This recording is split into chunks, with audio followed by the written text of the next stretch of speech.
ایران کے بادشاہ نے اپنے بیٹے کو پڑھانے کے لیے ایک استاد صاحب کا بندوبست کیا۔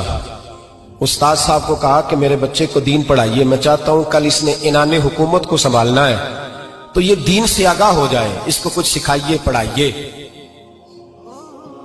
بہت نیک بزرگ بڑے درویش عالم پڑھانے لگے، اسباق مکمل ہو گئے، دین کے اسباق قرآن مجید پڑھایا، احادیث طیبہ کا درس دیا، اصول فقہ سے روشناس کرایا۔ جب بچے نے مکمل تعلیم حاصل کر لی اور آمین ہو گئی، دستار ہو گئی، فارغ ہو گئے، تو پھر ایک دن استاد صاحب نے کہا بیٹے کل تم نے ضرور آنا ہے، کچھ بات کرنی ہے۔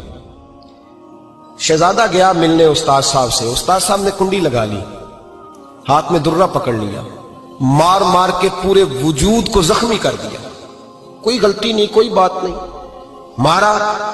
اب بچہ آیا آ کے بادشاہ سلامت سے کہا کہ ابا جی سمجھ نہیں آئی، بڑا مارا ہے استاد۔ تو سیانے تھے نا بادشاہ، یہاں تو قاری صاحب روز کٹہرے میں کھڑے ہوتے ہیں، مولوی صاحب آپ نے میرے بچے کو کیوں مارا ہے؟ آپ 8,000 کے مولوی ہیں، میرا کئی کروڑ کا بچہ ہے، سویرے بدل لیں گے، خبردار آپ نے بچے کو ہاتھ لگایا، اپنی حیثیت میں رہے معاذ۔ جو قومیں استادوں کو کٹہروں میں کھڑا کرتی ہیں وہ ترقی نہیں کر پاتی، جو استادوں کو کٹہروں میں روز کھڑا کرتے ہیں۔ کہا ابا جی بڑا مارا ہے، تو والد بڑے سمجھدار تھے، کہنے لگے بیٹا استاد باپ ہوتا ہے، وہ زیادتی نہیں کرتا، کوئی بات ہوگی میں تیرے استاد کو کٹہرے میں نہیں بلاؤں گا۔ اماں سے بات کی، اماں کہنے لگی بیٹا میں تیرے باپ سے کیسے بات کروں، ڈر آتا۔ وقت گزر گیا، 22 سال بیت گئے، 22 سال گزر گئے، بادشاہ کا انتقال ہوا، شہزادہ تخت پہ بیٹھا، پہلا حکم یہ دیا کہ میرے استاد کو بلاؤ، پہلا حکم۔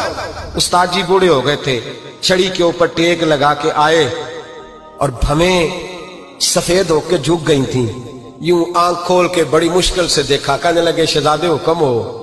کب میں شہزادہ نہیں، اب میں بادشاہ بن گیا ہوں۔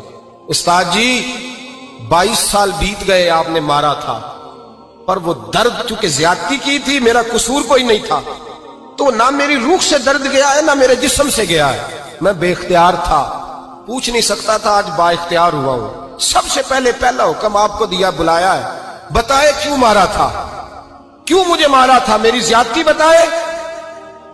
تو استاد، بوڑھے استاد کی آنکھیں آنسوں سے بھر گئیں، کہنے لگے بیٹے بس آج کے دن کے لیے مارا تھا، یہ جو دن آ گیا نا میری زندگی میں اس لیے مارا تھا، یہ میں چاہتا تھا میری زندگی میں وقت ہے، آج کے بس میری مراد پوری ہو گئی۔